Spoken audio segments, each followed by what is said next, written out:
Mlango wa sita. Basi Daudi akakusanya tena wateule wote wa Israeli, watu 30,000. Akaondoka Daudi akaenda pamoja na watu wote waliokuwa naye mpaka Baala wa Yuda, ili kulipandisha kutoka huko sanduku la Mungu lililoitwa kwa jina, naam, jina la Bwana wa majeshi, akaye juu ya makerubi. Wakaliweka sanduku la Mungu juu ya gari jipya, wakalitoa katika nyumba ya Abinadabu iliyoko kilimani.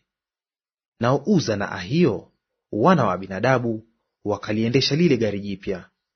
Wakalitoa katika nyumba ya Abinadabu iliyoko kilimani pamoja na sanduku la Bwana, na huyo Ahio akatangulia mbele ya sanduku.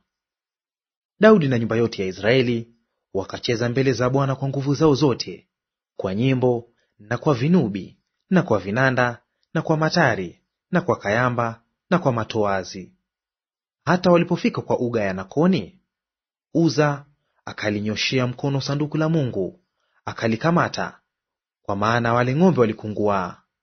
Ndipo hasira ya Bwana ikawaka juu ya Uza, naye Mungu akampiga huko kwa kosa lake, hata akafa pale pale penye sanduku la Mungu. Daudi akaona uchungu, kwa kuwa Bwana amemfurikia Uza, akapaita mahali pale Peres Uza hata leo. Naye Daudi akamwogopa Bwana siku ile, akasema, litanijiaje sanduku la Bwana? Basi Daudi hakutaka kulileta sanduku la Bwana kwake mjini mwa Daudi, ila Daudi akalihamisha nyumbani kwa Obed-Edomu Mgiti. Sanduku la Bwana akalitia katika nyumba ya Obed-Edomu Mgiti muda wa miezi 3, naye Bwana akambarikia Obed-Edomu na nyumba yake yote.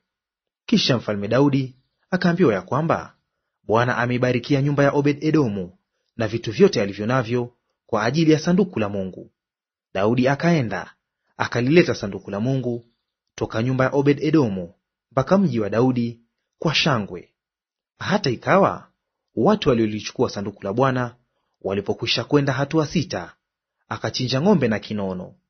Daudi akacheza mbele za Bwana kwa nguvu zake zote, na Daudi alikuwa amevaa naivera ya kitani. Basi Daudi na nyumba yote ya Israeli wakalileta sanduku la Bwana kwa shangwe na kwa sauti ya tarumbeta. Ikawa sanduku la Bwana lilipoingia mji wa Daudi, Mikali binti Sauli akachungulia dirishani, akamwona mfalme Daudi akirukaruka na kucheza mbele za Bwana, akamdharau moyoni mwake.